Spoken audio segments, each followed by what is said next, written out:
Hare Krishna, Vardhana Mataji. Please accept my humble obeisances. Srila Prabhupada ki jai, Guru Maharaj ki jai. This is Aditi Devi Dasi in India, Pune. Hare Krishna, Aditi Mataji, Danvas Pranam. Please accept my humble obeisances. All goes to Srila Prabhupada. Thank you so much, Mataji, for joining the call and giving us your association. I think you are enjoying in Pune, Mataji.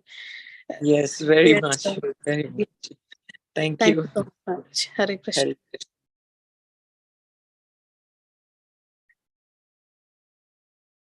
Hare Krishna, Vardhana Mataji, Dandavat Pranam. All glories to Srila Prabhupada. This is Vinita Gandharvika Devidasi from College Station, Texas.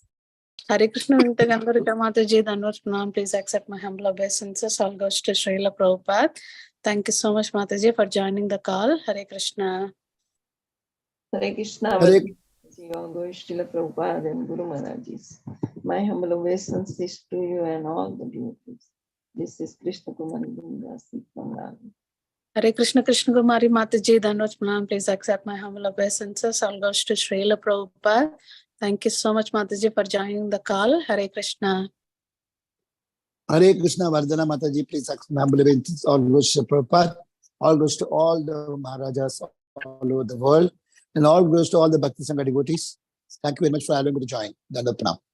Hare Krishna, Krishna Kumar, Sukkar Krishna Prabhu, Danvas Pranam. Please accept my humble obeisances. All goes to Srila Prabhupada. Thank you so much, Prabhuji, for joining the call and giving us your valuable association every day and make us enthusiasm, Prabhuji. Thank you so much, Prabhu. Hare Krishna. Hare Krishna, Vardhana Mataji, Dandavat Pranam, Srila Prabhupada ki jai, Guru Maharaj ki jai. This is Shama Gauri Devdasi from Charlotte. Hare Krishna, Shama Gauri Mataji, Danvas Pranam. Please accept my humble obeisances. All goes to Srila Prabhupada. Thank you so much, Mataji, for joining the call. Hare Krishna. Hare Krishna, Vardhana Mataji, please accept my humble obeisances. Srila Prabhupada. This is Preeti Vilasni Devidasi from Atlanta. Hare Krishna, Preeti Vilasni Mataji, Danvas Pranam. Please accept my humble obeisances. All goes to Srila Prabhupada. Thank you so much, Mataji, for joining the call. Hare Krishna. Hare Krishna, Hare Krishna, Vardhana Mataji, this is Kamali Pidasi from Baltimore. Please accept my humble obeisances. All goes to Srila Prabhupada, all goes to Guru Maharaj, all the devotees. Hare Krishna. Hare Krishna, Kamadikti Mataji, Danvas Pranam. Please accept my humble obeisances. All goes to Srila Prabhupada. Thank you so much, Mataji, for joining the call. Hare Krishna. Thank you. We didn't get your darshan, Mataji.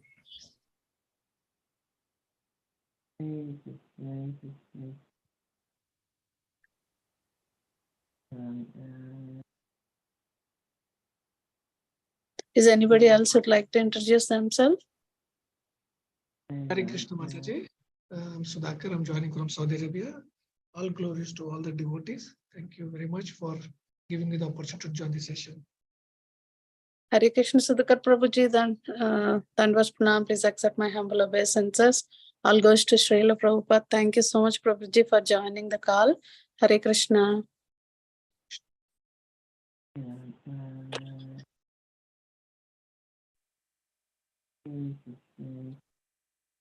Mataji, Prabhuji is on the call. Can we start, Mataji? Yeah.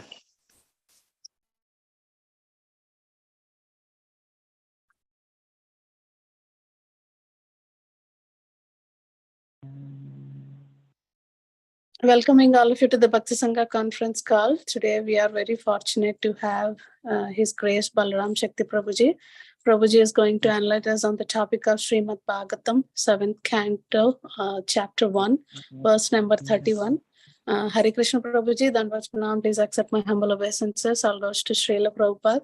Thank you so much, Prabhuji, for giving your valuable time and association to us this morning and enlightening on the topic of Srimad Bhagavatam. I'll hand over the call to you, Prabhuji. Hare Krishna. Hare Krishna Mataji, thank you very much. Thank you for offering this opportunity. So let's start. Today we will be discussing from the 7th canto, first chapter, 31st verse. Namo Vishnu Padaya Krishna Preshtaya Bhutale Srimate Bhakti Vedanta Swamaniti Namine. Namaste Saraswati Deve Gauravani Pracharane Nirvishesha Shunyavadi Paschatya Deshatayane.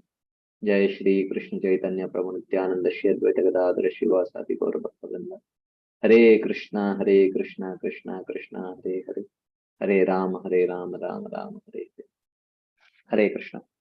So let's read the verse, translation and purport and see what we can learn from today's verse.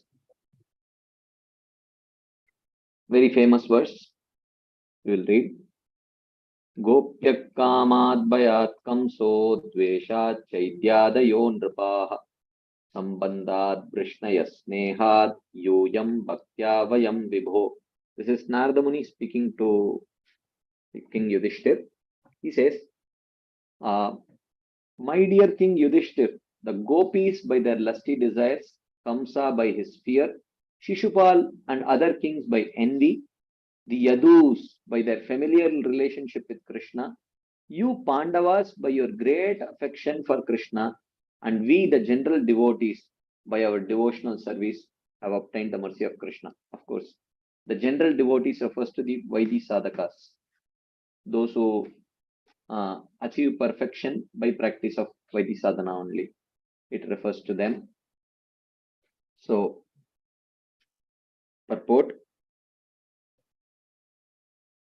Different persons achieve different types of mukti, like Sayujya, Salokya, Sarupya, Samipya, and Sarshti, according to their own interest, intense desire, which is called bhava.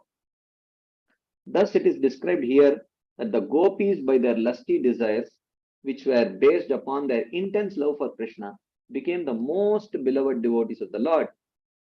Although the gopis at Vrindavan expressed their lusty desires in relationship with a paramour, Parakiyaras, they actually had no lusty desires. So that's why it is called as Kamarupa Ragatmika Bhakti. Rupa means form, Atma means essence. Kama was the form. Externally, it looked very much like ordinary relationship between a male and a female, conjugal relationship.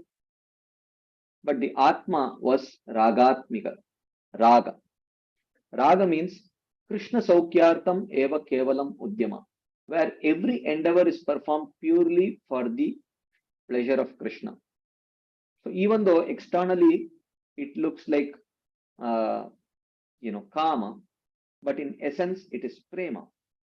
Kama Rupa Ragatmika Bhakti. That is why it is called as Bhakti. Otherwise it would be the ordinary material relationships in this material world are Kama Rupa Kamatmika Bhukti. The form is Kama, the essence is Kama, therefore it is nothing but unalloyed sense gratification. Right. So,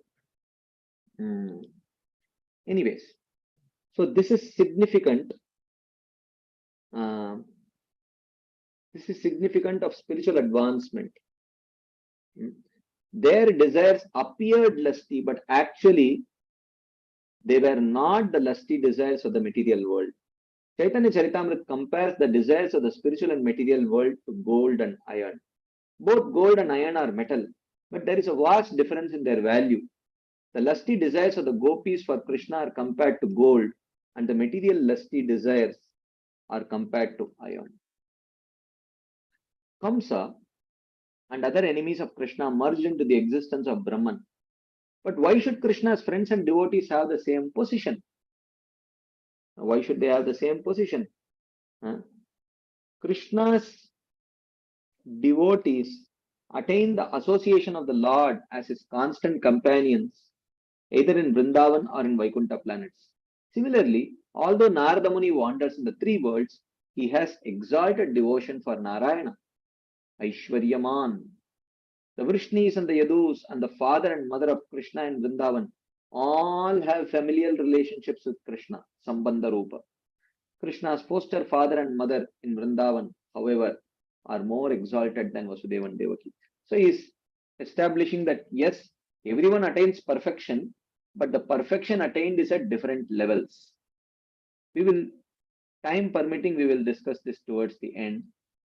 But let's start the discussion. Last time, we discussed on this theme of understanding the Supreme Lord's impartiality. Still the discussion is going on that same theme. So last session, whenever I took, I think 2 weeks back, and today's session have the same theme. We will be building upon it because Narada Muni is, Shukadeva Goswami is going to build upon the same theme by quoting the conversation that happened between Narada Muni and Yudhishthir Maharaj. So I will do a quick recap of what we have already seen and then take it forward from there. Very quick. Okay. So Parikshit Maharaj first questions about the apparent partiality of the Supreme Lord. Okay, because he had already heard about, the Lord always siding with the Devatas and acting in a way to punish the demons. There seems to be some partiality in him. So so Parikshit Maharaj asked this question to Shukadeva Goswami. He says that how did the Lord kill the demons as if partial to Indra? Why is it? Why does he do it? It makes no sense because the Lord is self-satisfied. He is Atmaram. So therefore, he does not expect anything from the Devatas. He won't gain anything from the Devatas. And at the same time, he is beyond the Gunas. Therefore, there is no reason for him to show anger or hatred towards the Asuras. So therefore, where is the question of the Lord being partial towards the Devatas and showing hatred towards the Asuras? So this sounds very awkward, but often it is seen that the Lord seemingly favoring the Devatas and actually showing hatred towards the demons. So how would you reconcile this apparent partiality of the Supreme Lord? Please clear my doubt concerning the favoritism and ill will of Narayana. Shukadeva Goswami answers this question. He says, Parikshit Maharaj, this is a wonderful question, as the answer to this will give rise to Krishna Katha. So therefore, I really appreciate this question. This gives me an opportunity to describe about the nature of the Supreme Personality of Godhead. He says, the Supreme Lord, the controller of the material energy, enters into matter and appears to create subordination or prominence of a guna. The Supreme Lord is actually the controller of the three modes. He is controller of the material nature. But he seems to enter into matter and he seems to actually cause prominence or subordination of a particular guna. But actually, the gunas, even though it belongs to Prakriti or material energy, which is his Shakti, it does not arise from his swaroopa. The gunas do not belong to the swaroopa of Krishna. Therefore, they do not influence the Supreme Lord. Whatever belongs to his swaroopa influences him. So these gunas do not influence him. So when the Lord is favoring someone or showing apparent ill will towards someone, certainly it is not due to the influence of the three gunas. Like often it is seen in the case of ordinary living entities. These gunas do not increase or decrease simultaneously, but it is sequential. Okay. So he gives an example. He says that sometimes when Sattva becomes prominent, the Lord favors the Devatas. When it is time for the Sattva Guna to become prominent, the Lord favors the Devatas and the sages. Okay. And sometimes when Rajas becomes prominent, he favors the demons. And when Tamas becomes prominent, he favors the Yakshas and Rakshasas. Okay. So the Lord acts according to the dictates of time. So there is some time when it is that time is supposed to favor the Devatas, or when it is time for Sattva to be prominent, he favors the Devatas and the sages, and so on. So therefore, he acts according to the dictates of the time. So the inequality of the Lord seen everywhere is based on the inequality of the gunas, because sometimes Sattva is prominent, sometimes Rajas is prominent, sometimes Tamas is prominent. So whenever Sattva is prominent, he seems to be favoring the Devatas. So therefore, the inequality seen in the Lord is actually based on the inequality of the gunas. He is just acting according to the gunas. And because diminution and increase do not occur for the same guna at the same time. Sometimes sattva is prominent and rajas and tamas are not prominent. So increase and decrease of particular gunas do not happen at the same time. They happen at different times. So therefore, he seems to be favoring someone at some time and someone else at a different time. But the Lord exists equally. The Lord exists equally as Paramatma in everything. So when Sattva is prominent, but when Sattva is prominent, because the nature of the Sattva is clarity, one can see clearly. So therefore, when Sattva is prominent, the Lord favoring the Devatas is very clearly seen. Okay, he is clearly seen to be supporting the Devatas. But when Rajas and Tamas is prominent, because their nature is it clouds the reality. So therefore, even though the Supreme Lord is favoring the Rakshasas and Asuras, but that is not so clearly seen. That's the Lord's support of the Asuras and Rakshasas is not so explicitly seen, because that is the nature of the modes. But intelligent people clearly see the Lord supporting them, supporting the Asuras and Rakshasas. How do they see it? Because he sees that at some point of time, actually these Asuras and Rakshasas become more powerful than the Devatas. They defeat the Devatas, and by seeing such symptoms, intelligent people see, yes, at this point of time, the Supreme Lord is favoring the Asuras and Devatas. So by such symptoms, intelligent people can see. So, so the Lord, according to his free will, he manifests various gunas for different purposes. Sattva for maintenance, Rajas for creation, Tamas for destruction. For various purposes, he creates the gunas. Thus, one should not think that he is dependent on the gunas. The Lord is not dependent on the gunas. So even though the Lord desires to create, maintain, and destroy at specific times, he is not controlled by time. Rather, it is he who creates time. So, of course, initially it looked like the Lord was partial. That was clarified, and it mentioned, no, the Lord is not partial, it is because of the gunas. Then it looked like, oh, looks like the Lord is controlled by the gunas. So then it was clarified, no, the Lord is not controlled by the gunas, the Lord is the controller of the gunas. It's just that at particular times, particular guna is prominent, so the Lord supports such personalities. So then it looked like, oh, the Lord is now subservient to time then. So Narada says that, no, he is not subservient to time. Rather, he is the controller of time and he is the creator of time. So therefore, one should not think that the Lord, the Lord decides that, okay, at this time, Sattva can be prominent, and at this time, Rajas can be prominent, like that.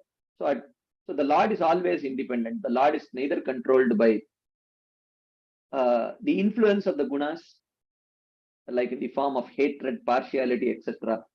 Nor is he influenced by material energy, nor is he subservient to time. So therefore, there is no question of the Lord's impartiality. Okay. So, but still, there is no question of the Lord being partial. But this has not been completely answered yet by Shukadeva Goswami. So Shukadeva Goswami says, so the Shukadeva Goswami has only mentioned that the Lord is not partial. But why is the Lord acting in particular ways? There is not a very clear explanation yet given by Shukadeva Goswami to Parikshit Maharaj. So he says that, let me quote a story, a conversation that happened between Yudhishthir Maharaj and Narada Muni to establish the impartial nature of the Lord. So he says, actually, the scene was after the Rajasuya Yajna. After the Rajasuya Yajna, actually he was killed. Shishupal was killed. So as soon as Shishupal was killed by Krishna, everyone saw that Shishupal's soul merged into the body of Krishna. And this completely confused Yudhishthir Maharaj. Seeing Shishupal merge into Krishna at the Rajasuya sacrifice, wonderstruck Yudhishthir Maharaj asked the following question to Narada. So just like you are asking me about the partiality, apparent partiality of the Supreme Lord, similarly, he also asked, Yudhishthir Maharaj asked the same question about, is the Lord partial? Okay. So let's see what Yudhishthir says. Shri Yudhishthir Uvacha Aho Atyadbhutam Khetat Durlabhaikantinamapi Vasudeve Pare Tattve Praptis Chaidyasya Vidvishah. Aho Ati Adbhutam. It is so astonishing. Chaidyasya Vidvishah. The king of Chedi, Shishupal, Vidvishah, who was such an envious person. Praptihi, he attained. Vasudeve Pare Tattve. He attained Vasudev. It is so astonishing. Etad Durlabha. Ekantinamapi.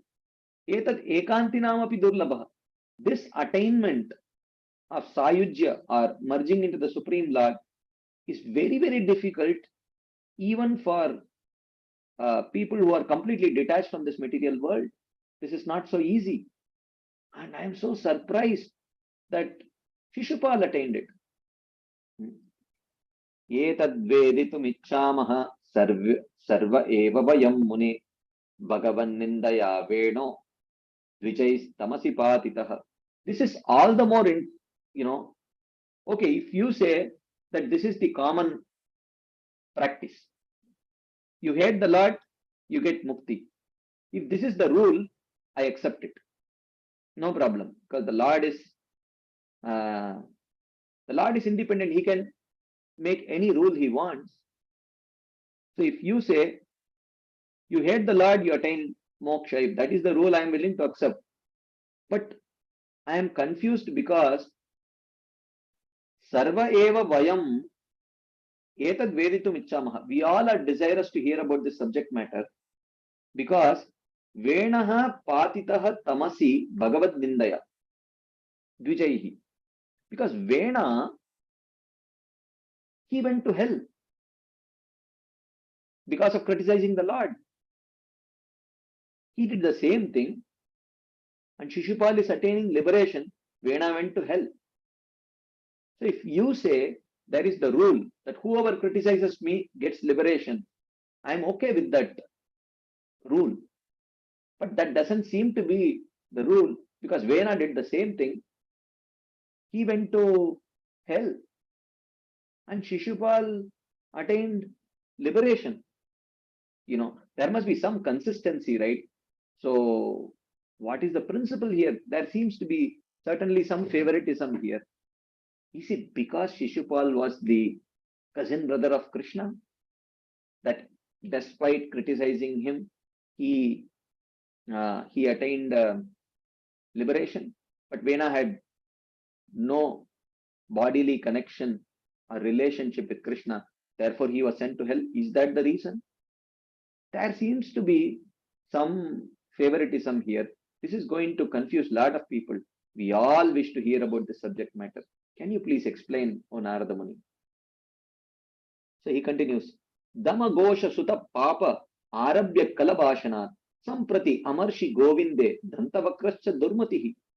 Arabhya, right from his childhood, Kalabhashanat, when he could not even speak properly, Samprati, up until now when he died, Damagosha Sutta Papa. This Damagosha Sutta, the son of Damagosh, Shishupal, has always been evil. Govinde Amarshi, always envious of Govinda. Dantavakrastha Jurmati. And this Dantavakra was also similar. He also continued with the same habits. Shapator asakrit Vishnum yad Brahma paramavyayam Shvitro na jato jikvayam Nandam Vibhishatustamaha. Shapatoho asakrit. Asakrit means continuously. These two of them used to continuously criticize Krishna, blaspheme Krishna. And who is this Krishna? Avyayam Brahma Param. He is not an ordinary person. He is the indestructible Supreme Brahman. Yad Vishnum, who was called Krishna. So, actually, for continuously criticizing the Supreme Lord, one would have expected Jihvayam Nashvitro Jataha. One would have expected that maybe their tongues should have been consumed by leprosy. But that did not happen. Andam Tamaha Vibhishatuhu. And one would have expected that these two would actually go to hell. That also did not happen. What is happening here? What kind of rule is being followed in this world? Why would this inspire anyone to worship Krishna? Katam tasmin bhagavati durvagrahya damani pashyatam sarvalokanam layam iyaturanjasa. Katam tasmin, how was it possible for Shishupal and Dantavakra? Pashyatam sarvalokanam. Look, what I am stating is not my opinion that they attained liberation. Everyone was watching. While everyone was watching, the soul of Shishupal merged in the body of Krishna. Everyone watched it. So, how was it possible for Shishupal and Dantavakra in the presence of all persons? Anjasa, easily, they didn't perform any yoga, nothing. They just criticized Krishna. Bhagavati layam iyatuhu. They could enter into the body of Krishna. Duravagrahya damani, whose body is so difficult to attain. People perform all kinds of yogas for many lifetimes. Still, they don't attain the Supreme Lord. These people easily attained. What yoga did they follow? Karma yoga, Jnana yoga, Ashtanga yoga. They followed only blasphemy yoga. They were only blaspheming Krishna. How could they attain so easily? Of course, layam iyatuhu, it is mentioned, they merged. And the word sayujyam is used in the 14th verse. Okay. So what does it mean? So temporarily they merged into the Lord in the vision of those watching. So it was temporary merging because Dantavakra and Shishupal were actually Jaya and Vijaya, right? So Sayujya means that they joined the Lord. Sayujya. Okay, they joined the Lord. Here it does not refer to Sayujya Mukti, even though from the perspective of those who are watching, it looked like they attained Sayujya, but in reality they attained Sarupya. They went back to the abode of Vaikuntha where they resumed their services. For some time they remained with him and then they attained Sarupya. Yudhishthir would hear of Dantavakra's liberation from Narada. Okay, this is fine. Okay. Etad brahmyati me buddhir deeparchet iva vayuna bruhyeta tadbhutatamam bhagavan yatra karanam. My intelligence is totally bewildered because of this kind of an action, which seemingly indicates that the Lord is very unreasonably disposed. People will criticize the Lord for lacking discrimination, for allowing such a thing to happen. Okay. So please tell me the most astonishing cause of this event. There must be some astonishing reason behind this. Can you please explain?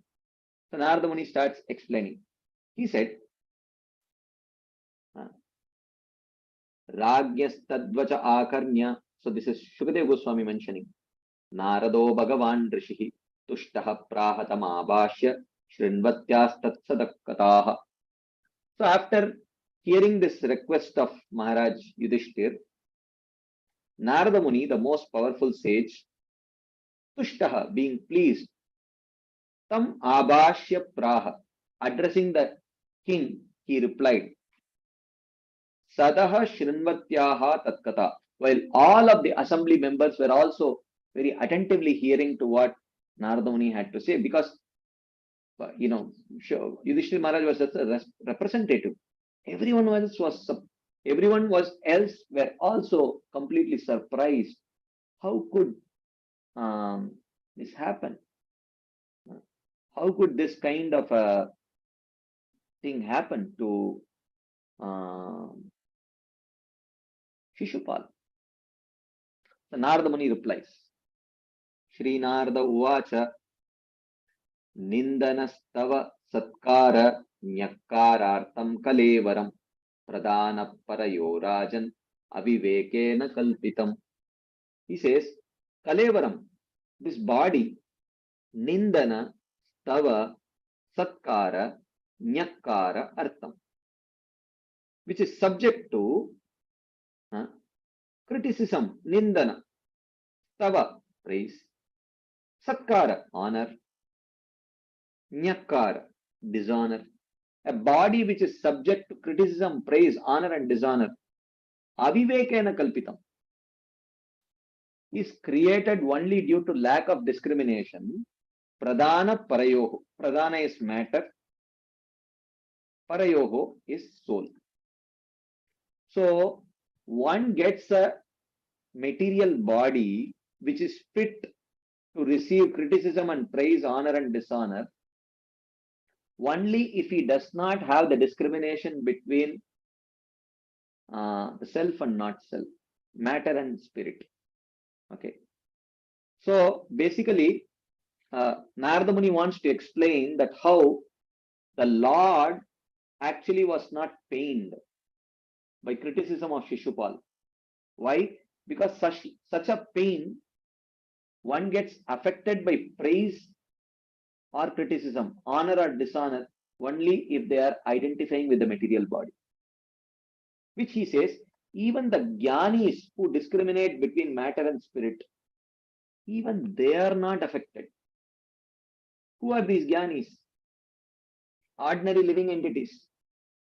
Even these Jnanis are not affected by this kind of honor, dishonor, criticism and praise, etc. Just because they understand the difference between body and soul. So even with that discrimination, one does not get disturbed. So the Supreme Lord is no ordinary Jnani. He is the Supreme Personality of Godhead. Why would he get disturbed by the criticism of Shishupal? Only persons attached to the body react with happiness and distress. The body, which is a cause of verbal criticism and praise, bodily and mental respect and disrespect, is produced by lack of distinction of Atma and non-Atma. Okay. Himsa tadabhimanena danda parushyayor yata vaishamyam iha bhutanam mamaham iti parthiva. O King, O Yudhishthira Maharaj, himsa tadabhimanena. Similarly, ideas of violence also arises due to bodily identification. Yata danda parushyayoho vaishamyam iha bhutanam. And when ideas of punishment and threat arise, there is unequal treatment for all beings. Mama ahamiti. So then people start thinking, oh, these are my enemies, these are my friends. I will kill these enemies and I will protect these friends. So due to bodily identification, all these criticism or praise. He criticizes me, he praises me, he attacks me, he is beating me, I will beat you in return. So this unevenness is accomplished for all beings due to bodily identification. Okay. So in the material world, the cause of all these things is bodily identification. But is the Supreme Lord, does he fall in this category?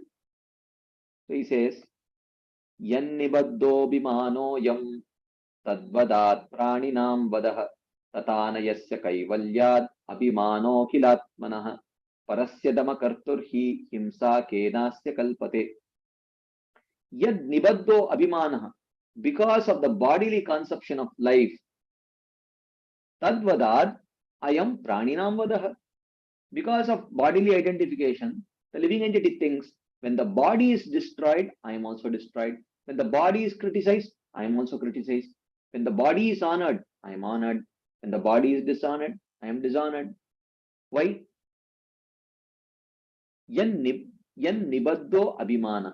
Because of identification with the body. But na yasya abhimanaha. But this kind of bodily identification is not there with Krishna. Kaivalyad Akilatmanaha. Okay. Who identifies himself as the Paramatma. Parasyahi. That Paramatma which is different from matter and different from Jiva. Neither is identifying with matter, nor is he identifying with the Jiva. The Jiva is also not from the swaroopa of Krishna. The Jiva is not a part of Krishna's swaroopa Shakti, even though it is spirit. But it is an inferior spirit. It is tatastha spirit. It is not spirit which is made of the swaroopa Shakti. Damakartuhu. Even though he is a punisher, he does not have the concept of being a killer or being killed. So he says, the Lord does not have any kind of bodily identification. He neither identifies with the material body.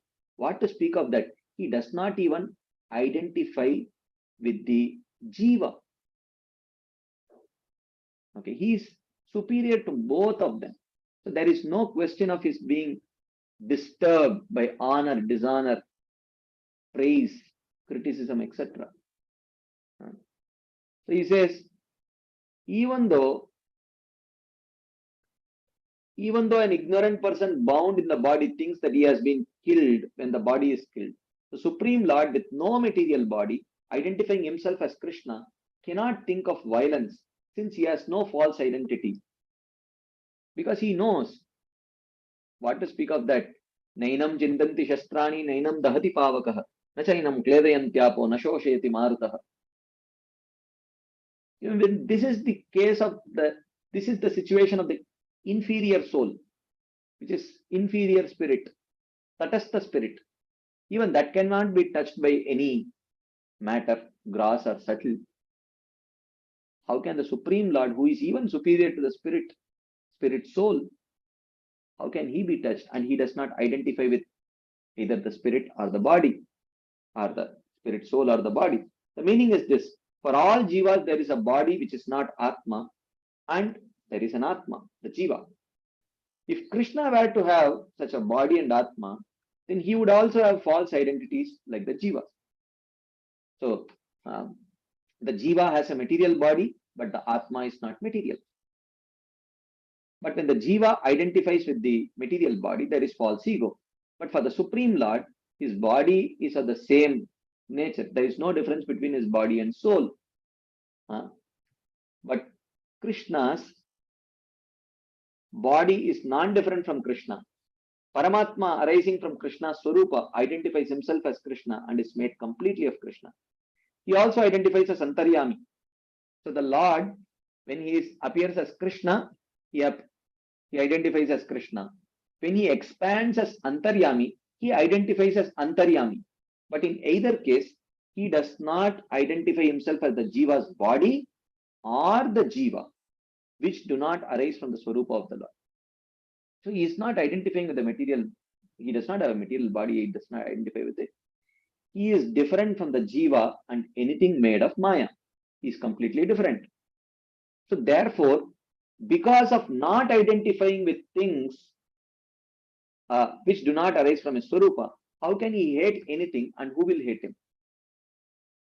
So therefore there is no question of hating, because he does not identify with anything that does not arise from his swarupa. Okay.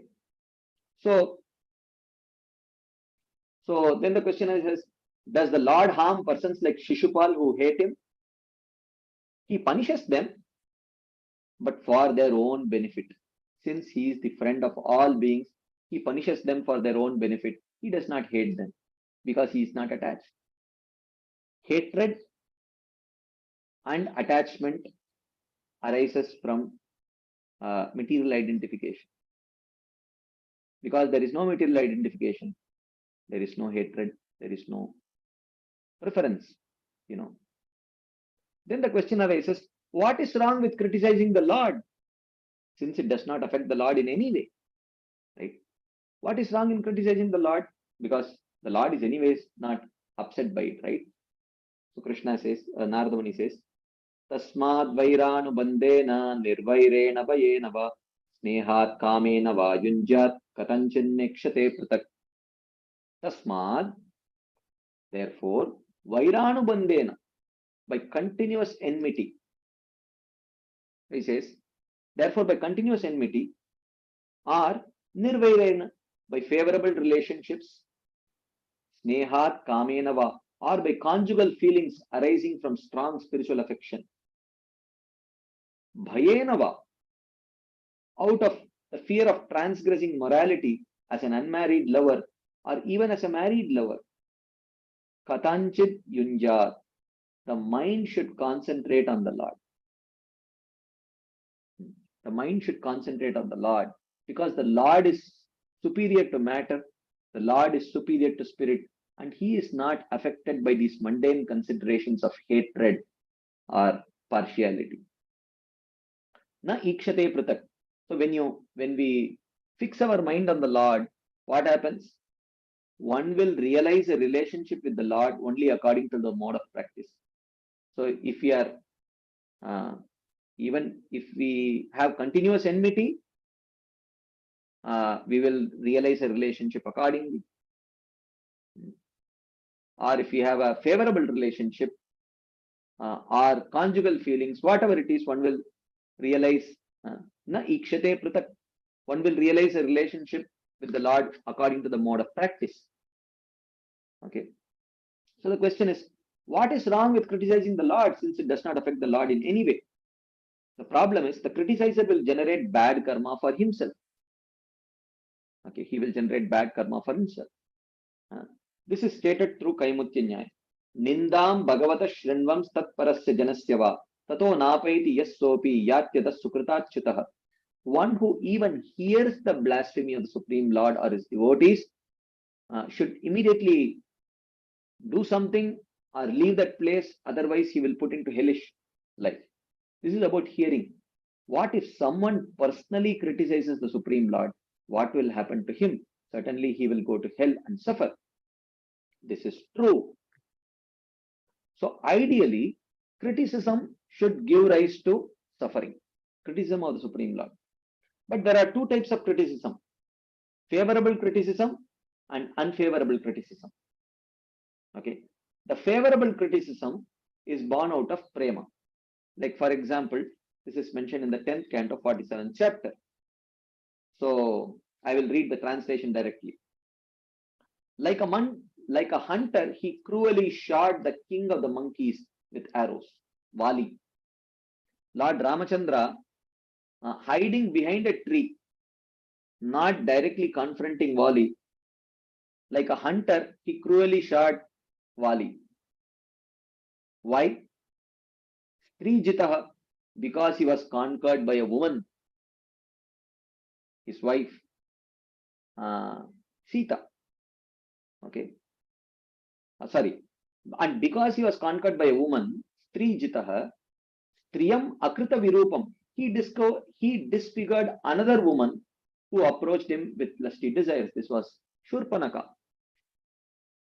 Why did Lord Ramachandra ask Lakshmana to cut the nose of Shurpanaka? Because he was Strijitaha. He was completely conquered by a woman. Balim api balim atva. And even after consuming the gifts of Bali Maharaj, Bali is Bali Maharaj. Bali again refers to gifts. Atva. He accepted all the gifts given by Bali Maharaj. Aveshtayad Dvangshavad. He bound him with ropes like one would bind a crow. Tad alam asita sakyaihi. So let us give up all friendship with this dark complexioned boy. Dustyajaha tat kata artaha. Even if we can't give up talking about him, the gopis are criticizing Krishna in this way. Look, this is that person. What he did to Vali, what he did to poor Shurpanaka, because he was so attached to that woman, what he did to Bali Maharaj, he accepted all the gifts and then bound him like a... This is the way he reciprocates. We should all give up our friendship with this dark complexioned boy, even though we are unable to even give up talking about him. So this is a favorable type of criticism which is born out of prema. This is spoken by the gopis, right? So this is a spurt of light from the crest jewel of prema, not attained by anyone except the gopis. So this is favorable criticism, which is born out of prema. But unfavorable criticism has two types. That which arises from absorption in the Lord. This is the case of Shishupal. He was completely absorbed in the Lord. And that which does not arise from absorption in the Lord. This is the case of Vena. So Shishupal, the question was, why was Vena not rewarded with liberation? Why was he sent to hell? And why did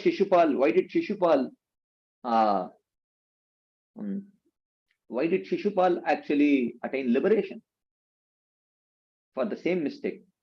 Shishupal was not given liberation for criticizing Krishna. Shishupal was given liberation for being absorbed in Krishna. He was rewarded for the absorption. Vena did not have that absorption. Vena was self-absorbed. Therefore, when he criticized the Supreme Lord, he went to hell. So, he says, the first type of unfavorable absorption, unfavorable criticism, takes place in Shishupal. The bad karma created by his criticism was destroyed immediately by his absorption in the Lord. Okay. So absorption creates some favorableness, criticism creates unfavorableness, but because the absorption is in the form of Krishna, being so powerful, it actually dissolves that negativity which is created by criticism. So, by Bhakti Yoga, he attained a neutral condition and then attained qualification for Vaidhi Bhakti. That is now described in 7 verses. Okay. So, the meaning of the first statement in this verse, therefore, is since the Lord is not pained by criticism and the sins of the criticizers are destroyed by that absorption, the mind should concentrate on the Lord with absorption as an enemy. The Lord is so magnanimous that if someone is absorbed in him, he rewards. Even if that person has negative absorption in enmity or hatred or envy or fear. Okay, like that. And then he explains what is nirvairana, what is kama, and so on. We will see this little later. What is the result? The result is na ikshate pratak. One should not see the Lord differently at all, but should directly see him according to one's own emotions. Whatever emotion you have, see him accordingly. However, in the case of those who have enmity or fear towards fear, the words mean either of these persons having hatred or fear does not see him different from the Lord. Okay, so they don't see themselves different from the Lord because of that absorption in fear or hatred, because of which they attain sayujya, where they realize their non-difference from him. Okay. So, but those who have favorable absorption in love, they don't attain the exact same result. We will see this little later. Okay. But snehat kamenava yunjat, one should fix one's mind. So this instruction that you should fix one's mind is only for favorable absorption. Okay. For devotees, this is an instruction for the devotees to favorably absorb their mind in Krishna. This is not an instruction for unfavorable absorption, because bhakti is anukulyasya sankalpo pratikulyasya varjanam. The favorableness should be accepted and unfavorable things should be rejected. Okay. Anyways. So he says, his enmity certainly created absorption in the Lord.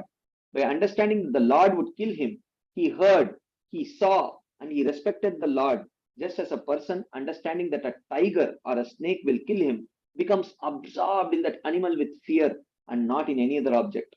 Therefore, some persons explain the verse as follows. Of course, this is not the explanation of Srila Vishwanath Chakravarti Thakur. We will not take this. Of course, it's a long purport I wish to take, but we don't have time. Anyways, so the point is, Shishupal was rewarded for his absorption and not for his enmity. So then he says, Yata vairanu bandena martyastanmayatamiyat natata bhakti yogena itime nishchitamatihi. Narada Muni says, you know what? Actually, this Shishupal is better than me. Better than Vaidi Bhaktas like myself. He says, Martyaha na tata iyat. Actually, people cannot achieve tanmayatam, such intense absorption in Krishna, bhakti yogena, by ordinary Vaidi sadhana bhakti, like what I am practicing. One cannot attain this level of absorption, yata vairanu bandena, as one can through enmity towards him. Because enmity is a spontaneous emotion, even though it is negative. But Vaidi is driven through instructions. Okay. Of course, eventually that Vaidi, when it matures into Bhava and Prema, it becomes very strong. But for some, out of his own humility, he is giving some credit to Shishupal. That this Shishupal is better than me, better than Vaidi sadhakas like me. Of course, he is not a Vaidi sadhaka, he is a Siddha. He is a perfected person. But he says that he is better than me because this kind of absorption that he has, I don't have. He says, in part, there is immeasurable. This is what he says. There is immeasurable glory given to the great criticizer because of absorbing his mind through enmity. By continuous enmity, vairanu bandena, anubandena, continuous. A person who knows that the Lord will kill him and no other person achieves complete absorption in the Lord and nothing else, just as a lusty man always thinks of a woman. But one does not become absorbed so quickly by Bhakti Yoga. Bhakti Yoga means ordinary sadhana bhakti. It is so slow. But the point is, if an envious mind is greater than bhakti in causing absorption in the Lord, what can be said of Bhakti Yoga, which has absorption of mind in the Lord? So this is just kaimutya. If unfavorable absorption can be so productive, but this sadhana bhakti will mature into bhava and prema bhakti, which will give a personal relationship with Krishna. But out of his humility, he is telling the purpose of this whole episode is to establish the power of absorption. Even if negative has so much glories, then how much more glorious would it be if one has favorable absorption towards Krishna? Otherwise, as Parikshit Maharaj said, ideally Shishupal's tongue should have been consumed by leprosy and he should have gone to hell like Vena. But absorption saved him. What if he had favorable absorption? He would have achieved much more than that, like that. So he says, assuming that Shishupal and others will have hellish end through their inimical attitude, even though their inimical attitude is criticized on the path of bhava, it is praised more than the purifying power of bhakti in one aspect, its power to produce quick absorption in the Lord. Okay, then how much more glorious are Vasudeva, Nanda Maharaj and others who have favorable attraction towards the Supreme Lord, like that. And then he gives an example. Kitaha peshaskrita ruddaha kudyayam tamanusmaran samramba bhaya yogena vindate tatswarupatam evam krishne bhagavati maya manuja ishvare vairena puta papmanas tamapur anuchintaya. He gives the example. A worm, when confined in a hole in a wall by a bee, or a wasp. Okay, when a wasp picks up a worm, puts it in a hole and covers it. And the worm is always thinking of the wasp or the bee. Samramba bhaya yogena, in fear and enmity. And later, because of leaving its body in that way, it attains the position of a bee or a wasp. Evam, in the same way, Vairena, if the conditioned souls also similarly out of enmity and fear also, fear only. The worm also has unfavorable emotion of fear and enmity towards the bee. And when it dies in that mood, it attains a form similar to the bee in the next life. Similarly, the conditioned souls also, if they have such absorption of enmity or fear, anuchintaya, if they continuously think of Krishna, Krishne anuchintaya, who is Maya Manuja Ishware, who is merciful even to the sinful people, Puta Papmanaha, by that absorption, the sin of hating Krishna is destroyed. Tam Bhagavati Apuhu, then they attain Krishna. Then they attain Krishna, which means at least in this, as the Brahma Jyoti, they attain the Brahma Jyoti. Okay. So then he says, Kama Dveshad Vayat Snehad Yata Bhaktyeshware Manaha Aveshya Tadagam Hitva Bhavas Tadgatim Gataha. He says that just as by Vaidhi Bhakti, Yata Bhaktya Bhavaha Tadgatim Gataha, just as by practice of Vaidhi Bhakti one attains one's spiritual goals, many persons Tadgatim Gataha have attained suitable forms, Manaha Ishware Aveshya, after absorbing their minds in the Lord. By Kamad, Dveshad, Bhayad, Snehad, by all these various favorable and unfavorable emotions, people have absorbed their mind in Krishna. And by that power of absorption, they have destroyed the sin of hating the Supreme Lord.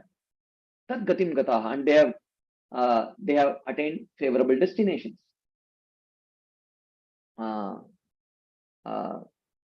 So there is many proofs for this. Just as Krishna says in Bhagavad Gita, he gives proofs. Vitaraga Bhayakroda Manmaya Mam Upashrita Bahavo Jnana Tapasa Puta Madbhava Magata. Oh Krishna, because in the previous verse he said, Janma Karma Chame Divyam Evam Yo Vetti Tattvataha Tyaktva Deham Punarjanmanaiti Mameti. So Arjuna. Oh Arjuna, many if one understands the transcendental nature of my birth and activities, they will not have to take birth again, they will attain me. What is the proof? He says, Vitaraga Bhayakroda Manmayama Upashrita Bahavo Jnana Tapasa Puta Madbhava Magata. There are so many examples. Bahavo Jnana Tapasa Puta, by being purified by this austerity of knowledge, of understanding the transcendental nature of my birth and activities. Many people have been purified and they have attained me. That is very, and here Narada Muni is also giving Bhavas Tadgatim Gataha. There are many persons who have attained Krishna through absorption in him by this absorption yoga. Even though some of them may have had negative absorption, but nevertheless, because their object of absorption was Krishna, they attained favorable destinations. Okay. So then coming to today's verse, Gopya Kamad Bhayat Kamso Dveshat Chaidyadayo Nripa Sambandhat Vrishnayah Snehad Yoyam Bhaktya Vayam Vibho. Oh my dear Yudhishthir Maharaj, Gopya Kamad, examples. The gopis by their conjugal desires. He gives examples here, specific examples. Gopya Kamad Bhayat Kamso, Kamsa by fear.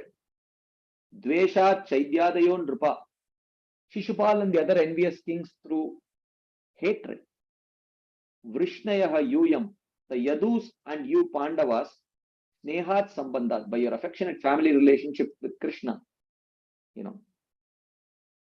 And Vayam Bhaktya, and we, like myself, Narada Muni and others, through Vaidhi Sadhana Bhakti.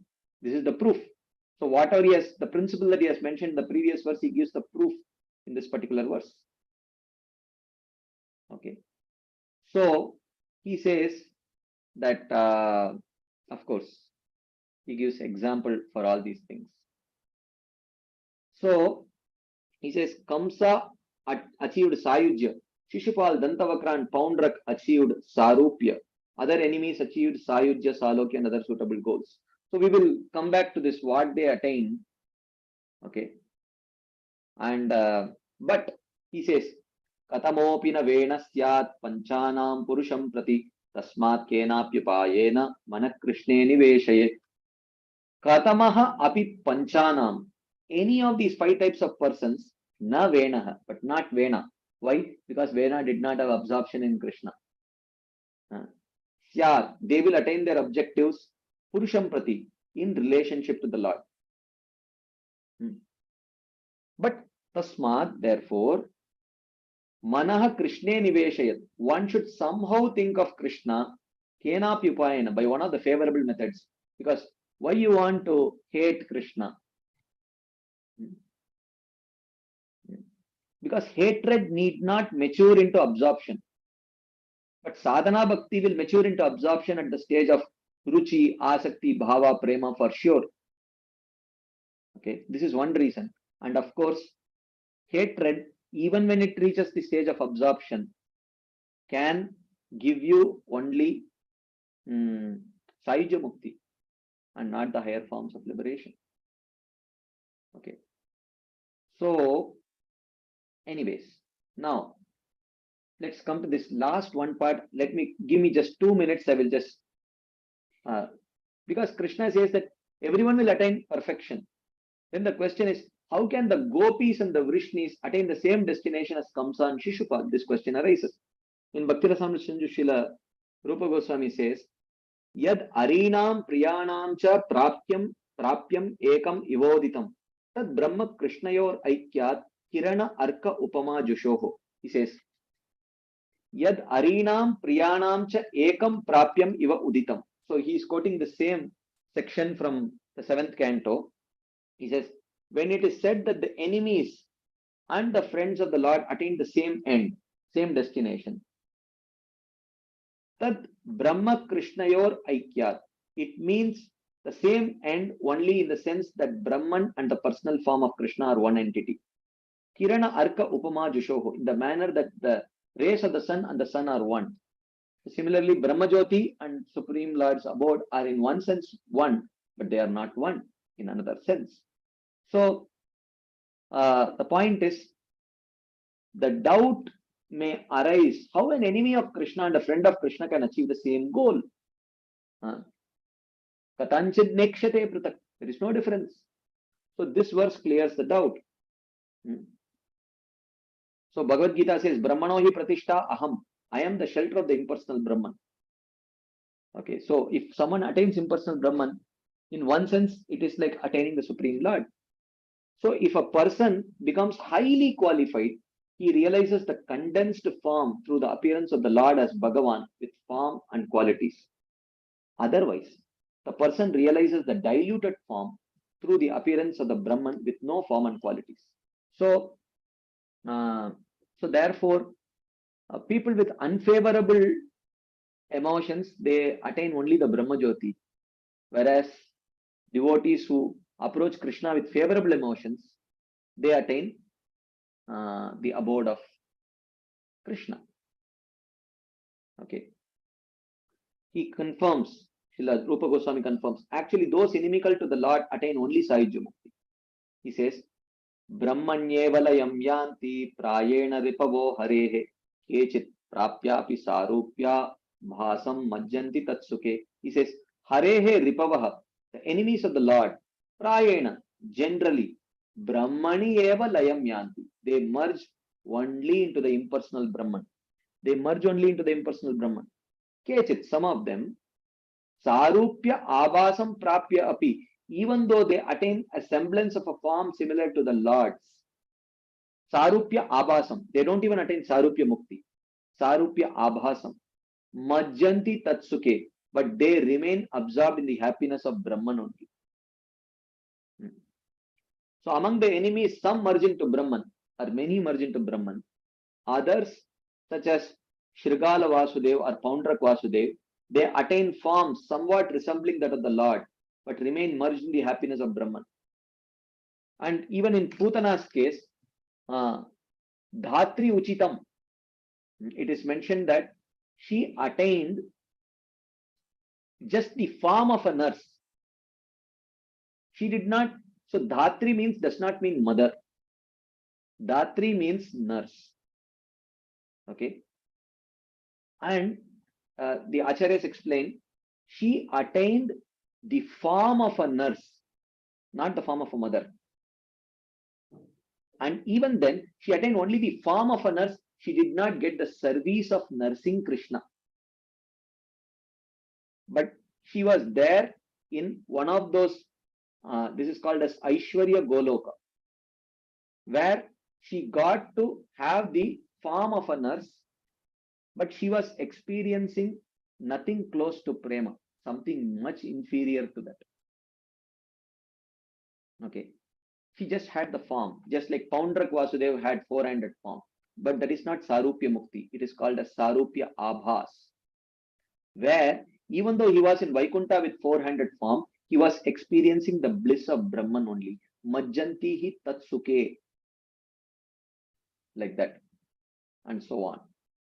But his dear devotees attain his lotus feet, that we have already seen.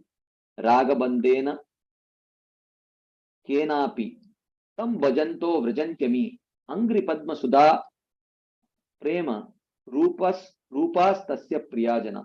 Those persons most devoted to the Lord, who are the very form of prema and who worship him with intense spontaneous absorption, attain the nectar of his lotus feet. They don't attain Sahajya Mukti. Hare Krishna. We will pause here. I have already gone over time. If there are any quick discussion points, comments, questions, we will take right now. There are some questions in the chat box, but okay. Just give me 1 second. Okay. Externally, we can't see the absorption aspect. How was Shishupal absorbed and Vena not absorbed, as both were criticizing? This is the question. So, how do we know externally? We can't know externally because these are scriptural characters. So, nothing is supposed to be known through Pratyaksha Praman, especially when we are talking about scriptural characters. So, how are we supposed to know? We are supposed to know only through the words of the Acharyas. Now, the Acharyas are telling that that Shishupal had absorption, Vena did not have absorption. So, where is the question of seeing? We have to see through our ears only. We can't see through our eyes because anyway they are not there in front of our eyes. So, that is how we understand. Okay. There are some hands up. Let's take the hand questions first and then we will go to the chat box questions. Yes. Preeti Vilasini Mataji. Hare Krishna, Prabhu. Thank you so much for another very, very interesting class. Prabhu, 2 comments and a follow-up question. One was, thank you so much for telling us about how anger was, in the case of Kamsa and anybody else, certain spontaneous feelings are actually resulting in absorption over Vaidhi Sadhana Bhakti when practice leads to eventual perfection of Baba, and then there is absorption. So I had never thought or read that point, and it was very nice that you brought it out. And the other thing that you brought out was about the Sarupya Abhas was also very, very interesting. Thank you for bringing up both, Prabhu. My follow-up question is regarding the spontaneous feeling of anger. I'm still trying to understand within my mind how a spontaneous feeling, like any spontaneous feeling, how can it result in intense absorption? If it is a spontaneous feeling, it's just something that comes out spontaneously, but where is the question of absorption during that time? Only if the feeling has developed for a while, the absorption can come, right? Like, for example, like the Vaidhi Sadhana Bhaktas, as they practice and eventually they attain perfection of bhava, that is when the absorption comes. But how can a spontaneous feeling like anger result in absorption? That is something that I'm not able to understand in my mind. So can you elaborate a little bit on that? Actually, I thought this was very obvious because I mean, I don't know, at least I have been struggling with anger. It creates intense absorption actually. In that person, So, I'm saying. yeah, in the person, yeah. So against that person, envy, anger, they definitely create very strong absorption actually. So, meaning like you Much have better been, than the Vaidhi sadhana, we are struggling, for us to absorb in the holy name or the holy deity, how difficult it is. We yes. know that. Yeah. Yeah. So, meaning when we say spontaneous anger, meaning we have been thinking of that person continuously in anger, Yeah. but the feeling of anger is the spontaneity that we're talking about. The feeling In of this material world, such kind of continuous anger is very difficult because we are constantly distracted by other material sense gratificatory desires that even one may give break to anger. But in the case of Shishupal, the situation was very different. Right from his birth, he knew that Krishna was his killer, and the fear of death was always there, and there was no mention of when Krishna would kill him. So he was constantly afraid and constantly envious, and of course, the object of anger was no ordinary person. It was Krishna. So he can generate any emotion to extraordinary proportions. So therefore, Shishupal's was a very special case. Yeah, I'm trying to understand. Yes, Prabhu, kind of makes sense. Thank you so much. This was a very nice, very interesting class. Thank you. Thank you for bringing out these points about Swaroopa Abhas. Yeah, so many things make sense. Rupa Goswami mentions it in the Bhakti Rasamrita. Very interesting, Prabhu. Very nice. Thank you. Thank you again. Hare Krishna. Hare Krishna. Prahladananda Prabhu. Dhanavad Pranam Prabhuji. I learned little different things from today's lecture was the superior nature of Bhagavan Shri Krishna and inferior spiritual nature about the Jiva. I thought both of them were Satchidananda. What kind of difference is that? I just want some little, information on that. Dhanavad Pranam Prabhuji. Dhanavad Prabhuji. Yeah, they are spirit, but not same spirit. One is Tatastha spirit, another is spirit of Swarupa Shakti. Like we see the spiritual world, it is spirit, but it is spirit born out of the Antaranga Shakti or the Swarupa Shakti of the Supreme Lord. Its nature is different. And Tatastha spirit's nature is different. Tatastha can come under the influence of matter, but spirit which is under the control of Antaranga Shakti cannot come under the control of matter. So even though both are spirit, but there is actually gradations in spirit. Yeah. So Mother Yashoda and all other Nitya Parikar, they fall under internal energy? Yeah. I see. Yes. Yes. Okay. All right. So does a jiva like us can attain that internal or never? We can become constitutionally. Jivas will always be tatastha only. Like for example, like if you say iron filings. So what will happen to if small iron filings are there, and when a wind blows, what will happen to those iron filings? What will happen to those iron? I'm asking you. If small iron filings are there, when wind blows, what will happen to them? They'll just be blown off and extinguished. They will be blown away. But if there is a very powerful magnet, very, very huge, powerful magnet, and all the iron filings stick to that magnet. So then when the wind blows, what will happen to those iron filings? They'll still be stuck there. They will not be blown. Yeah. So when one attains that perfection, when the jivas attain that perfection, they come under the influence of this powerful magnet of Antaranga Shakti.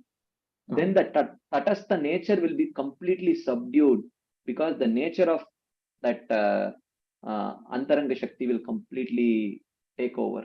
So even though the Jiva remains Tatastha, his Tatastha nature will be completely subordinated and subdued by the internal potential. I see. Yeah. So that much highest he can attain.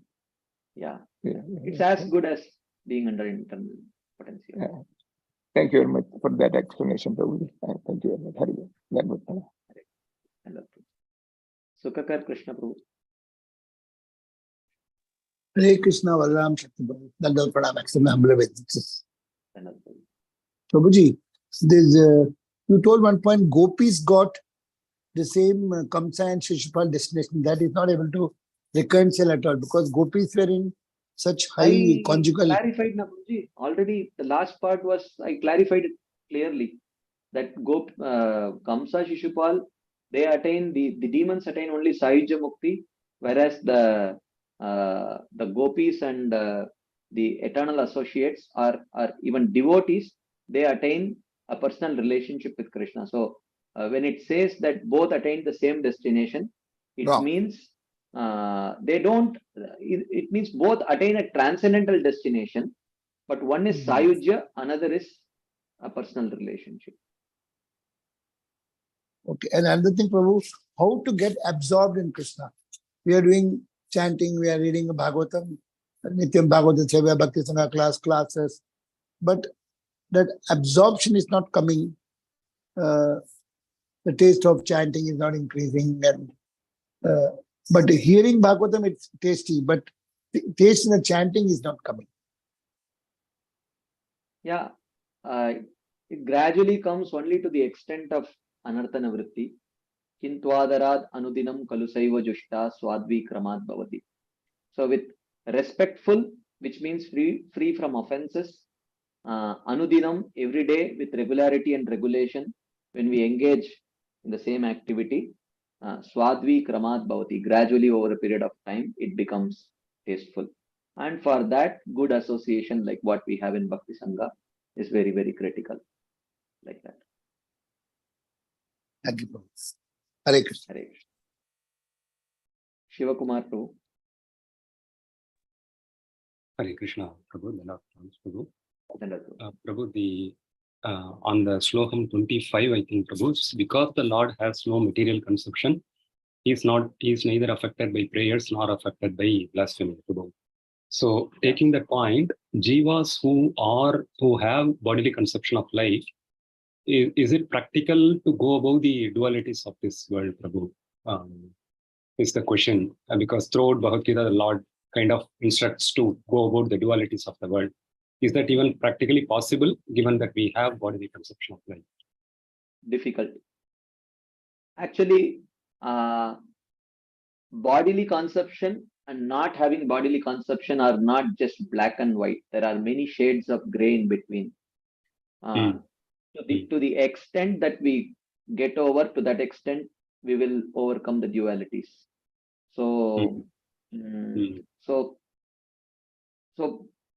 practical realization of one's one not being the body, that may come late, but at least theoretical understanding comes, and then it gets strengthened more and more and more and more. To the extent it gets strengthened, to that extent one will not be affected by the dualities. Bhakti pareshana bhavo viraktir anyatra cheshatra kayeka kala. Like that, gradually. Thank you. Hare Krishna. Hare Krishna. Radha Damodar Prabhu. Hare Krishna. Prabhuji, those who blaspheme the devotees for Krishna, that is categorized as aparadh. And they are also fully absorbed in the thoughts of the other person, whom they are criticizing. So will it come into any of these categories? Because it doesn't seem to come to that Veena category here. That's why I'm a bit confused. So if someone is blaspheming the devotees with great absorption, will it lead to Sahaja Mukti like that? Right. Well, it is a very highly theoretical proposition. one cannot have that kind of an absorption, because devotees, even though yasyasti bhaktir bhagavatya kinchana sarvair gunais tatra samasate sura, they are endowed with all good qualities, but still they cannot be as attractive as Krishna and cannot produce that kind of absorption as Krishna in such a negative mode, actually. For that matter, even actually hatred and other such things towards, when directed towards the other avatars of Krishna, that does not generate liberation. It can generate a favorable destination, but not liberation, because those other forms are not as absorption creating as Krishna. So therefore, it is always risky. Thank you. Hare Krishna. Hare Krishna. Keshav Priyamati. Hare Krishna, Dandavat Pranams.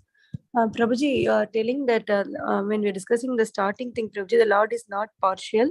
He just follows the time. When Sattva Guna predominates, he favors Devatas. When Raja Guna predominates, he favors, it looks like he favoring demons. But again, we discussed, Prabhuji, time is under the control of the Lord. So indirectly, is it not like Lord is only deciding to whom to support, Prabhuji? Because time is not independent, right? Time I am. Kalo Asmi, he says, no, Prabhuji. Yeah. So, yes, does it mean indirectly the Lord is actually favoring someone? No, he creates the system. He creates the system.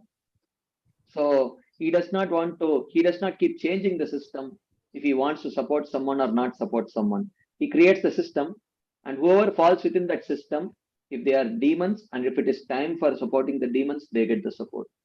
If they are devatas, and if it is time for supporting the devatas, they get the support. So that way he is neutral.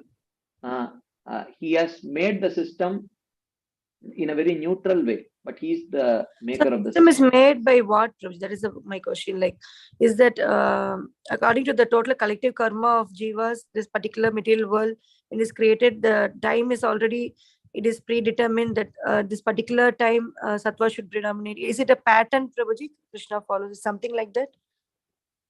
Yeah, he creates a pattern for certain things, for universal affairs. There are many aspects of time. Time. In individual living entities, it agitates particular gunas at particular times, and on a universal scale also, at some time, during this period, that sattva is prominent.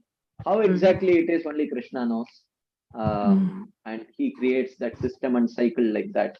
Just like, like we have a daily cycle: early morning goodness, late morning passion, night ignorance, like that.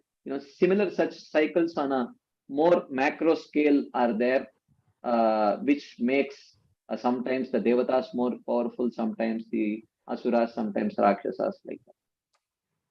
Yes, Prabhuji. And another question is regarding absorption. You're telling Shishupal and Vena, you're telling Prabhuji that absorption Shishupal had is, does he like get inspired by the qualities of Lord's form, his activities, everything totally gets absorbed? Is it like that, Prabhuji? Because you're getting Sarupya, no, Prabhuji? You are showing that, no, like Shishupal gets Sarupya. Sarupya, because he was Shishupal Same was form as Lord.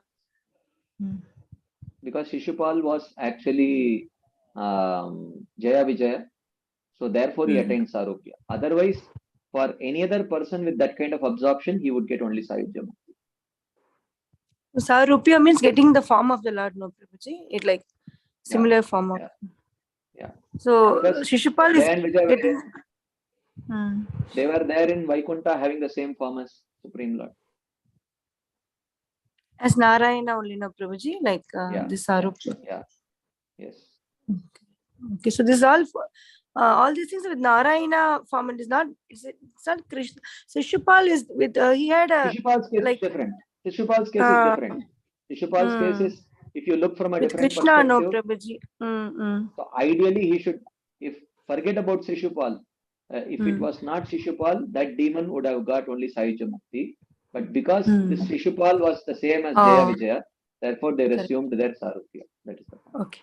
Okay, Prabhuji, understood. Hare Krishna. Okay.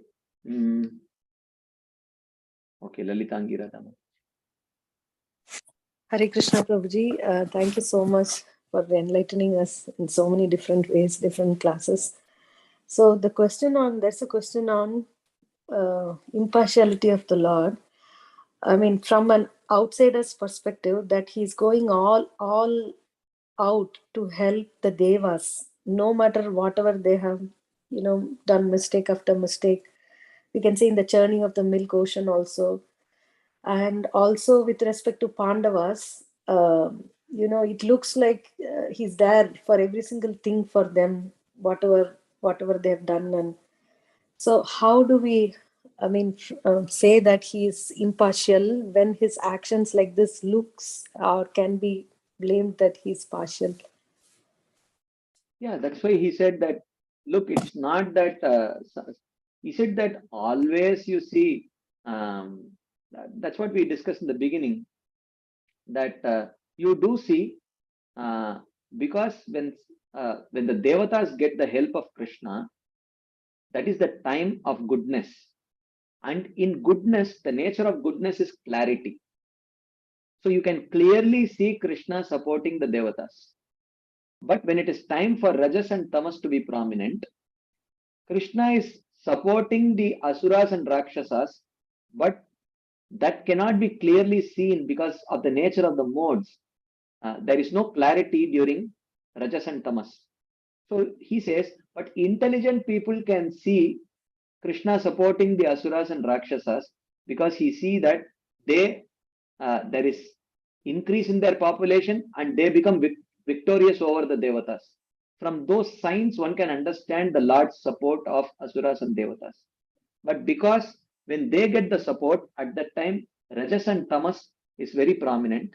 And because of Rajas and Tamas being prominent, one cannot see the Lord's active hands. And the example that he gives is just like when clouds cover the sun, one cannot see the sun. That is like Rajas and Tamas. But when the sun rays cover the sun, one can see the sun. So that is like Sattva. So Krishna actually supports the Devatas and the Asuras and the Rakshasas at appropriate times. But the time at which he supports the Asuras and Rakshasas, because it is Rajas and Tamas, which lacks clarity, therefore they cannot see. Thank you, Prabhuji. Sukakar Krishna Prabhu. Now, these terrorists, they're attacking so much Palestine and Israel. Is it that Krishna is on the mode of passion, they're supporting them and we are all following Sanatana? That Chennai, they're telling, what your Sanatanis are like Corona, we have to be taken, you kill you out and all. So is it Krishna's hand is there in all these things? That we are getting scared now whether, we will be able to survive after a few years, it will be Islamic country. So Krishna being the ruler, he knows everything, no? Without him, even Muhammad also did not come and Jesus Christ did not come. So I am little concerned what is going to happen in the next generation after the 10,000 years of golden age is becoming so bad now itself. So how is it going to be golden age with, just I want some clarity, how to get, some people ask this question. So I say that no, Krishna will save. He said, how? Now the Indian population is totally low, less Hindus, so how will he get vote? I said, I don't know the answer, but Krishna will help. Well, thank you for asking this question, Prabhu. Actually, when our Acharyas have been there, at that time it was absolutely complete Islamic rule only. But still they have passed on the signs of bhakti to us because they were absorbed in the path of bhakti. So when Krishna says, Sakale neha mahata yogo nashta parantapa. So how does that yoga gets nashta? It gets destroyed because of people lacking absorption and getting distracted with very different things. So if we remain absorbed, then the parampara can continue and it will be golden age. But if we get distracted with all the things which are happening around us, then we will lose absorption And we, the people who are supposed to continue the parampara, we will get absorbed in other things which are happening around us. So there will always be people ready to fight for the religion and other such things. But there are people needed who need to actually focus on the goal of life so that that parampara can continue. We can't afford to get absorbed in these things, various propagandas, what will happen if they take over, what will happen if these take over. There have been cases when actually we were under the other rules, Islamic rule and other rules, but still people have, and you see in the Middle East, when it is actually under the Islamic rule, still the most powerful propagation of Krishna consciousness is happening there. So that is a proof actually. The Gulf. Yeah. So actually, if people are absorbed, the parampara will continue. If people get distracted with things happening around us, then the parampara will stop. That is my understanding. So the answer is Tivra Bhakti. Just keep doing Bhakti, Prachar, Jivadaya. Yes. Vinashakali Viparita Buddhi. What's happening is going to end and will become Krishna consciousness all over the world. Spread every corner, nook and corner will be devotees. That's all. That's what I'm thinking. Yes. Trying our best. Thank you, Prabhu. Thank you for the hope you gave.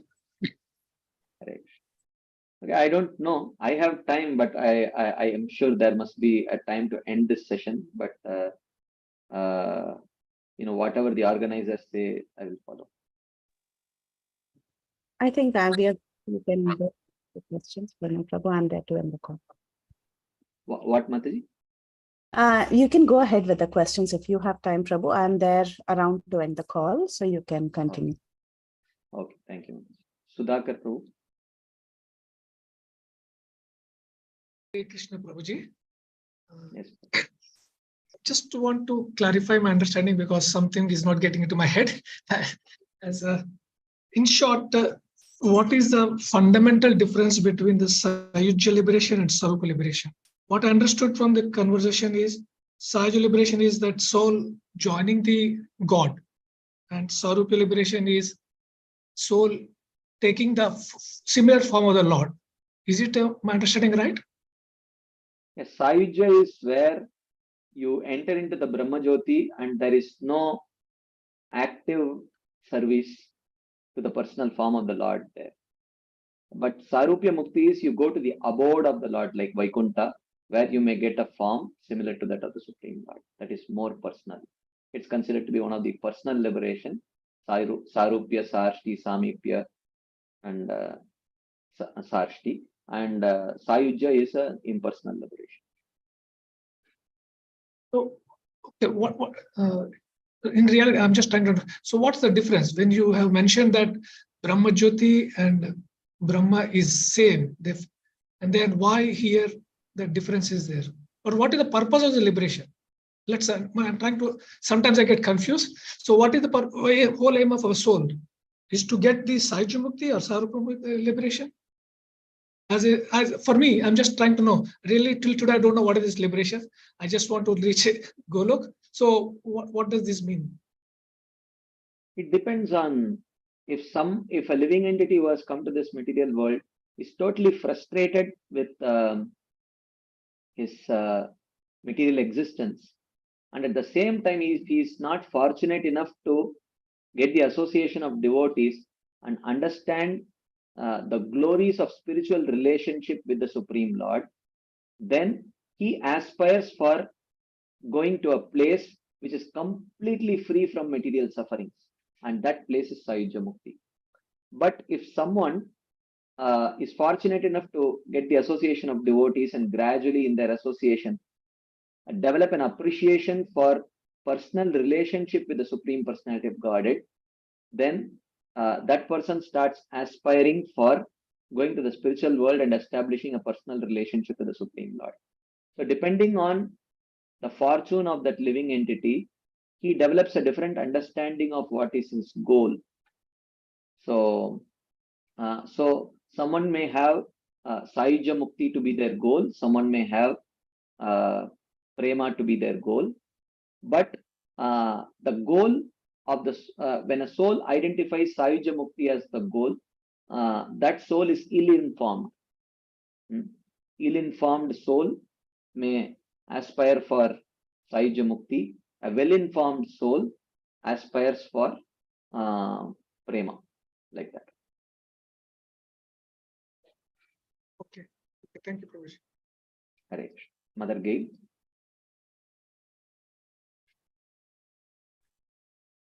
Hi, Krishna Prabhu. A real rudimentary question. What's the difference between a Rakshasa or Yakshas and demons? Because they both seem. Excuse me? Asuras and Rakshasas, right? What is the difference you're asking? Yeah. Yeah. Asuras are predominantly in mode of passion, and Rakshasas are predominantly in mode of ignorance. They two are different species. The Rakshasas are generally considered to be man-eaters. Yeah, beyond that, I don't know much details. Oh, okay, because the Rakshasas, they seem asuric in nature, right? I mean, I know one is in Tamas, one is in Rajas, but because they both seem to be demoniac. Well, the word asura or demoniac, it may have multiple connotations. So if you are talking about Deva, Asura, Rakshasa, so then Asura specifically refers to those who are predominantly in Rajoguna. But if you are, and that could be, but if you are talking about Deva and Asura, divine and demoniac, then demoniac means anyone who is atheistic according to the scriptures is considered to be demoniac. So that could be any species. Okay, so then therefore the definition of demoniac is a bit contextual. Yeah. Asura. The definition of asura is contextual. Yeah. Well, isn't asura synonymous with demoniac? Well, asura as a nature, if you take demoniac nature, that is different from the word asura as in deva, asura, or the demon. Asura species and asuric nature are slightly different. Even though there may be some overlap, but it is not exactly the same. The species asura are those who are predominantly in mode of who are predominantly controlled by mode of passion, that is asuras. And those are normally asuric nature is generally those who do not accept scriptures and are atheistic, that is asuric nature. That is not necessarily Rajoguna only, that could be any guna. But those who are considered asuras would normally be of the human species, no? They can be, not necessarily. Yeah, again, it depends upon the context in which you're using the term, right? Yeah. Okay, thank you. Hare Krishna. Okay. Some questions in the chat box. During anger, it happens too much absorption in that person, but it's all mundane. At least in that case, I wish I will have absorption in the Lord, not in anger, but in love. Yeah, true. Is there a possibility of falling down after attaining Sarupya Abhas liberation? If they want, they can come back. If they are not happy there, Krishna will not forcefully hold them. So if they want, otherwise they can stay there. Okay, there are, I think, other questions. Four questions, my God.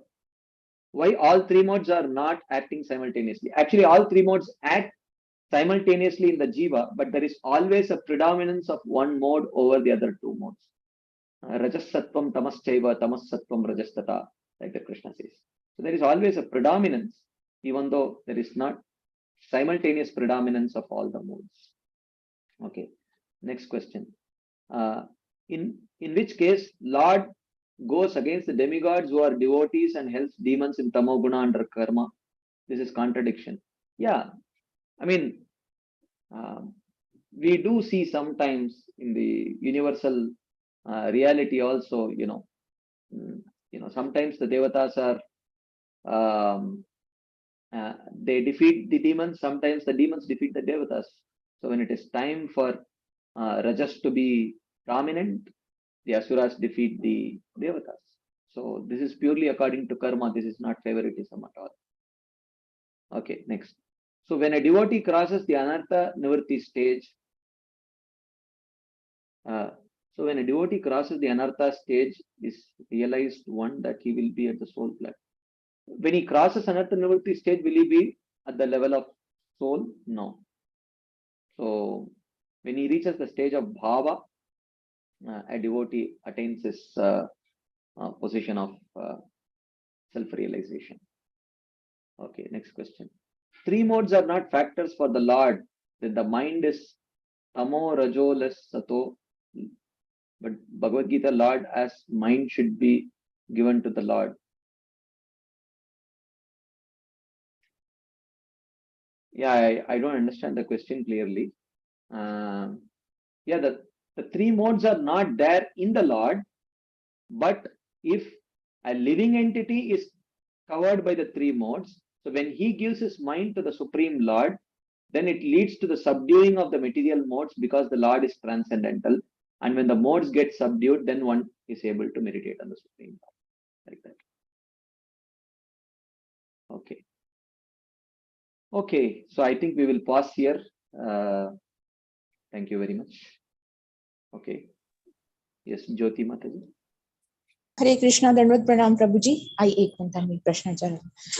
Prabhuji, my question is, you said about Rakshasas and Asuras. So is that Asura does the action on the basis of their mode, but Rakshasas, and they doesn't know the scripts, but whereas the Rakshasas know the script very well and still they use it against the ill of others. Is my understanding correct, Prabhuji? That kind of a description is not given. Rakshasas are predominated by mode of ignorance. Asuras are predominated by mode of passion. That's all. Because we call Ravan as Rakshas, no? He was knowing all the scripts.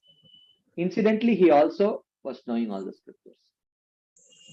So my understanding is not that every Rakshasa is like, not every Rakshasa knows the scriptures. Like that. And how to respect holy name? You made a statement. Please give some hints on that, please. Hare Krishna. Dandavad Pranam to you. How to respect the holy name? We can respect the holy name by understanding the glories of the holy names.